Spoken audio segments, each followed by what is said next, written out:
Welcome into the show tonight. He's Carson Cunningham. I'm Brian Keating. It is time Crash the boards. to crash My the favorite boards. time of the week. It is. Let's talk some Thunder. It's a big week for Oklahoma City. One, they just won 2 games in a row. Kind of got back to playing a lot better after throwing out a clunker against the Chicago Bulls and losing 3 in a row. 2-game win streak. This week they're at Indiana. Then they have LeBron and the Cavs at home on Thursday, and then Kevin Durant and the return of the Warriors. Is that any bigger Saturday or no? night. No, it's right here on Channel 5. We'll have a pregame show. I'm fired up for that one. But absolutely. We'll get back to the Warriors game, but I just want to think, big week. What do you think of the week and what Oklahoma City can try to put together? Well, there's a lot ahead of them. As you mentioned, some behemoths coming up on the schedule, but I was really concerned. The 28-point loss to Chicago Bulls, no Enes Kanter. Played like a dog. No one could score the basketball other than Russell. I was really worried about that, but these last 2 games, sometimes, we talk a lot about numbers, 3-point shooting. The Thunder are really bad at that. They don't rebound as well. 0 is the only number that matters a lot of times. He just takes over in the fourth quarter. Russell Westbrook is so clutch. Like we run out of adjectives. No adjective's really good enough to describe how good he has been this season. But sometimes in the fourth quarter, it doesn't matter how poorly you've shot it from 3 because Russell just takes over. So I'm a little more optimistic than I was maybe a few days ago after they got destroyed by the Bulls in that Russell can go toe-to-toe with any team in the league in the fourth quarter, and I think they can come out on top. So I'm not nearly as doom and gloom as I was, but they still probably aren't going to beat the Cavs, probably aren't going to beat the Warriors, but I think they can hang on strictly because of number 0. Yeah, they need to beat the Pacers if they're going to really win any of these games this week. But it will be an electric kind of week. Russell Westbrook has been – we've run out of adjectives and words and all that. He's been incredible. The buzz for LeBron is always something to be around, and certainly the buzz on Saturday night when Kevin Durant and the Warriors come back to Oklahoma City. Mm-hmm. It will be an electric week, and I think, we sit here and talk about 82 games in an NBA regular season. Nothing really is that big along the way. Well, not this week. This week is different. It's as big as it gets for Oklahoma City in the regular season. So let's just get right into it. Yep. I'm asked a lot about Kevin's return, and we've been asked a lot about it over the last 9 months or however long it's been. How should fans react to Kevin Durant being back in Oklahoma City in that arena? I have an idea, Brian. I think everyone's going to boo, rightfully so, for the introductions. When Kevin gets the ball, the entire arena just needs to chant one thing.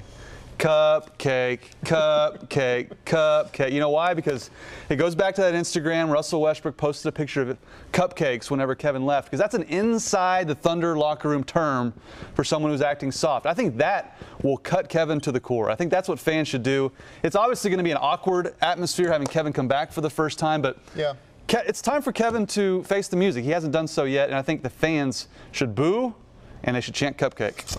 The fans will definitely boo. I don't want to sit here and tell anyone how to act, but I think what Oklahoma City fans will do, I think they have felt for a long time like they've been jilted at the altar. That was their love. That was their boyfriend, girlfriend left them at the altar at the 11th hour and took their opportunity to win the championship with him, and not just take the championship.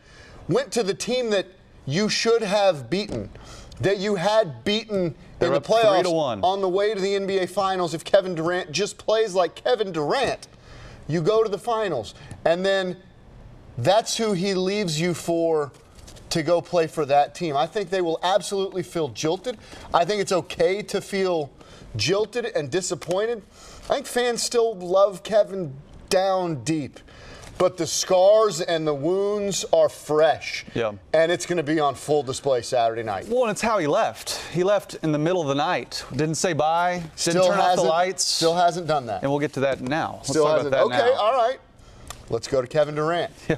How will Kevin Durant react on Saturday night? Well, I think it's going to affect him, Brian. And because has to, right? It's going to, because there's one thing about this whole saga is he has yet to face the music, as I said. Didn't even put like an ad in the paper saying, thanks for all the love. He left in the middle of the night, faced no backlash here because he just disappeared, went underground, and then faced the Golden State media. He's not going to face any music. I think part of Kevin feels a little sheepish about this whole thing. He has to.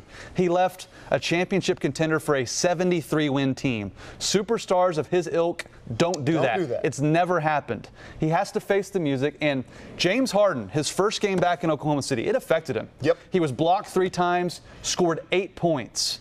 Now, I think Kevin, his 2 highest scoring games of the year have come against Oklahoma City. He'll probably play well, but I think early on, just the sheer environment is going to affect him. He will be made. I can't tell you how he's going to react and respond and play. He's Kevin Durant. He's probably going to be great and get 50 and rub everyone's noses in it. I don't know. The guy's a superstar. He could do that. But he will be made to feel like a traitor. And that's what the buzz will be like in the building. He will be made to feel like a traitor, whether it's a cupcake sign, whether it's being booed. This is the franchise Kevin Durant built. And he was the face. And in some ways, he tore it down overnight. And it's okay if fans are disappointed again.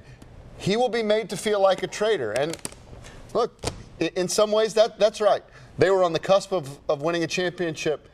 No superstars really ever made this kind of move to a ready-made team. He is playing on Steph's team.